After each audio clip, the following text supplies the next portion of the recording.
Karur துயரத்திற்கு CBI enquiry என்று உத்தரவு போட்ட அன்று குமுதம் இணையதளத்திற்கு அலைபேசி வாயிலாக இது தாவேக்காவிற்கு கிடைத்த வெற்றி, கையெறு நிலையில் கைவிடப்பட்டு கை பிசைந்து கண்ணீரோடும் கவலையோடும் இருக்கின்ற தாவேக்கா அடுத்த அடியை எப்படி எடுத்து வைப்பது என்று யோசித்துக் கொண்டிருக்கிற நிலையில் உச்சநீதிமன்றம் தாவேக்காவுக்கு ஒரு புதிய வாசலை திறந்து வைத்திருக்கிறது என்று நான் குமுதம் தமிழுக்கு சொன்னேன்.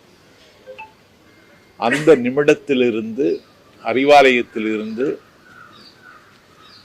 எனக்கு காது கொடுத்து கேட்க முடியாத அளவிற்கு வசை சொற்களால் என்னை வசை மாறி பொழிந்தார்கள்.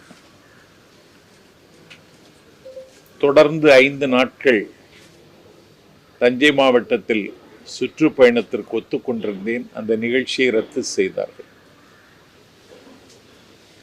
7-8 அறிவு திருவிழா என்கிற பெயரில் வள்ளுவர் கோட்டத்தில் காலத்தின் நிறம் கருப்பு சிவப்பு என்ற நூலை வெளியீட்டு விழாவும் 44 சொற்பொழிவாளர்கள் கலந்து கொண்ட 10 அமர்வும் வள்ளுவர் கோட்டத்தில் நடந்தது.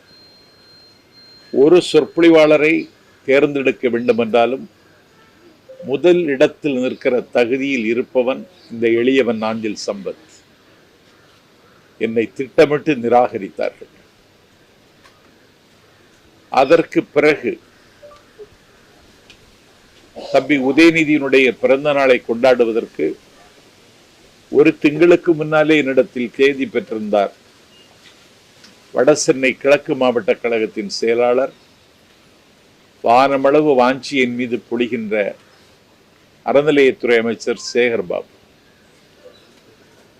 அந்த நிகழ்வில் கடந்த 28ஆம் தேதி கொரட்டூரில் வந்து நான் பேசினேன். அந்த நிகழ்வில் அண்ணன் ஜெகத் ரட்சகன், இயக்குனர் கரு பழனியப்பன், திராவிடர் கழகத்தினுடைய துணை பொதுச் செயலர் மதிவதினி ஆகியோர் கலந்து கொண்டார்கள். அந்த நிகழ்விலேயே கரு பழனியப்பன் என்னை நக்கல் செய்தார், நையாண்டி புரிந்தார். அதற்கு 5 நாளைக்கு முன்னால் திராவிட இயக்க தமிழர் பேரவை தலைவர், நான் பெரிதும் மதிக்கின்ற அண்ணன் பேராசிரியர் சுபவி, திமுக மேடையிலேயே என்னை குறைத்து பேசினார்.